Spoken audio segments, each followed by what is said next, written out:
Fit herbal and oil సమర్పించు ధర్మ సందేహాలు. నమస్కారం. ధర్మ సందేహాలు కార్యక్రమానికి సాదర స్వాగతం. ధారయతే ఇతి ధర్మః అని అన్నారు. ధరించబడేదే ధర్మం. మరి అటువంటి ధర్మాచరణలో సద్గతి లభిస్తుంది అన్నది పురాణ వచనం. దానికి అనుగుణంగా ప్రతినిత్యం ప్రతి ఒక్కరూ ఎన్నో రకాల ధర్మాలని ఆచరిస్తూ ఉంటారు. చాలా సందర్భాల్లో చేయవచ్చో చేయకూడదో, చేస్తే ఏమవుతుందో, చేయకపోతే ఎలాంటి పరిణామం సంభవిస్తుందో అన్న సందేహాలు చాలామందిని కలవరపెడుతూ ఉంటాయి. అటువంటి వారి సందేహ నివృత్తికై శాస్త్రీయ సమాధానాలు అందించడానికి మన ముందున్నారు ఉపన్యాస శిరోమణి, వేద విభూషణ, జ్యోతిష్య బ్రహ్మ, ధర్మనిధి, ఆగమవారధి డాక్టర్ కందాడే శ్రీ రామానుజాచార్యులు గారు. వారితో మాట్లాడి మరిన్ని విషయాలు తెలుసుకుందాం. నమస్కారం అండి. మొదటి ఉత్తరం చూద్దామండి. ఈమెయిల్ ద్వారా పార్వతి రాస్తున్నారు. గృహప్రవేశ సమయంలో పాటించాల్సిన విధి విధానాలు ఏమిటి తెలియజేయగలరు అంటూ రాస్తున్నారు. గృహప్రవేశ సమయంలో లోపల చేసేటువంటి ఆరాధనలు కొన్ని ఉంటాయి, కొన్ని ఇంటి ముందర చేసేటువంటి ఆరాధనలు ఉంటాయి, కొన్ని ద్వారం దగ్గర చేసే ఆరాధనలు ఉంటాయి. ప్రధానమైనటువంటి ఆరాధన వాస్తు పూజ అంటాం, వాస్తు ఆరాధన అంటాం.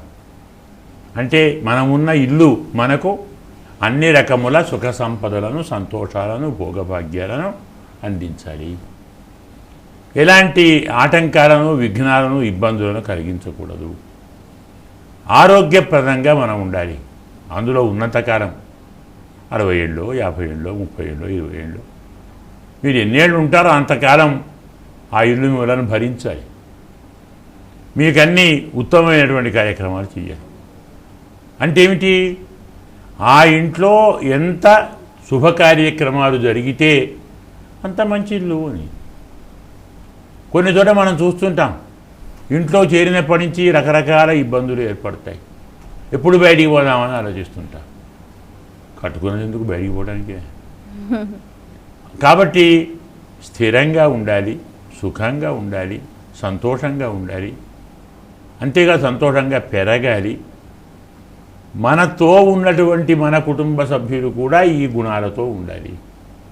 పిల్లలు బాగా చదువుకోవాలి, యువకులు వారి ఉద్యోగాలు వారు చేయాలి, సంతానాన్ని పొందాలి, ఉద్యోగ ధర్మాల్లో సక్రమంగా నిర్వహించాలి, ఎక్కడా చెడ్డ పేరు తెచ్చుకోకూడదు. ఇది కుటుంబ సభ్యులకు, కుటుంబంలోని వారికి, కుటుంబంలోని పిల్లలకు. వీటన్ని ప్రధానమైనటువంటి కారణం మరి ఇల్లే కదా. మనం ఎక్కడ ఉంటాం? ఇంట్లోనే ఉంటాం. ఎక్కడ తిరిగినా సాయంకాలానికి ఇంటికి తిరిగి రావాలి, తప్పదు, వేరే మార్గం లేదు. నిద్ర ఇక్కడే వెళ్ళాలి, భోజనం ఇక్కడే చేయాలి. సరే, చాలామంది వేరే పద్ధతులు వేదులో ఉంటారేమో, అది వేరే సంగతి. 100కి 99 భాగం మనకు శాతం ఎక్కడ ఉన్నా సాయంత్రికి ఇల్లు చేరాలి. కష్టమో సుఖమో ఇంట్లో అనుభవించాలి, పక్కన కాదనే స్థితి ఉంటుంది. కాబట్టి మనకు ఆయుధ శుభప్రదం కావాలి అంటే వాస్తు హోమం చేయాలి, వాస్తు పూజ చేయాలి. స్థలం పవిత్రం కావటానికి ఉదక శాంతి అంటాం.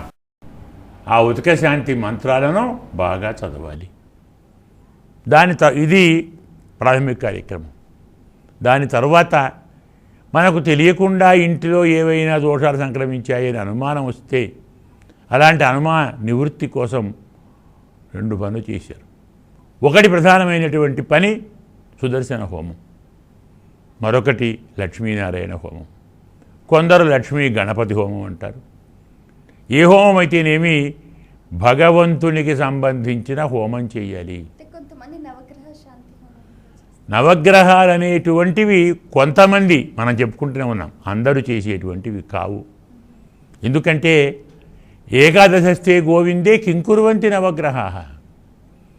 పరమాత్మ మనకు అనుకూలుడైతే వీళ్ళేం చేస్తారు? అందువల్ల రాజు మన మాట వింటే తక్కిన వాడితో మనకేం పనండి. అందువల్ల ఈ నవగ్రహాలన్నీ వారి అంశే కదా, మరి వాడే బాగుంటే వీళ్ళందరూ ఎందుకు?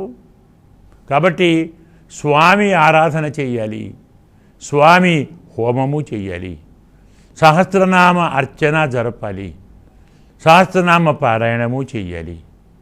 ఇవన్నీ చేసిన తర్వాత చక్కగా పక్వాన్నాలు స్వామికి నివేదన చేసి మనం పిలిచినటువంటి బంధుమిత్రులకు చక్కని భోజనం పెట్టాలి. ఈ కార్యక్రమాలన్నీ ఆచరించేటువంటి పురోహితుడు ఉంటాడే మహానుభావుడు గురువుగారంట. అతనిని పరిపూర్ణంగా సంతోషింపచేసేటువంటి ఆరాధన చెయ్యాలి. మన శక్తి మేరకే గమనించాలి. ఎక్కడ శక్తి లేని పని చెయ్యవద్దు, ఉంటే దాచుకోవద్దు. తరసా చెప్పాం, విత్తశాఠ్యంతు వర్జయేత్, డబ్బు విషయంలో వంచన చేయవద్దు. కాబట్టి ఉన్న దాంట్లో ఇవ్వు, ఉన్నంత ఇవ్వు, కానీ ఆనందంగా ఉంచేలా చూడు. ఇంకా శక్తి ఉంటే 1 సంవత్సరం వరకు ప్రతి నెల ఏదో ఒక కార్యక్రమం, భగవత్ కార్యక్రమాన్ని జరుపుకో. తరువాత ప్రతి ఏడు జరుపుకో. ఈ నియమాలు మనం పాటించి ఈ ఆరాధనలు మనం ఆచరిస్తే 10 కాలాల పాటు ఆ ఇంట్లో మనం పచ్చపచ్చగా ఆనందంగా ఉంటాం. Pain fit herbal and oil సమర్పించు ధర్మ సందేహాలు. ధర్మ సందేహాలు కార్యక్రమంలో ఇప్పుడు స్వల్ప విరామం.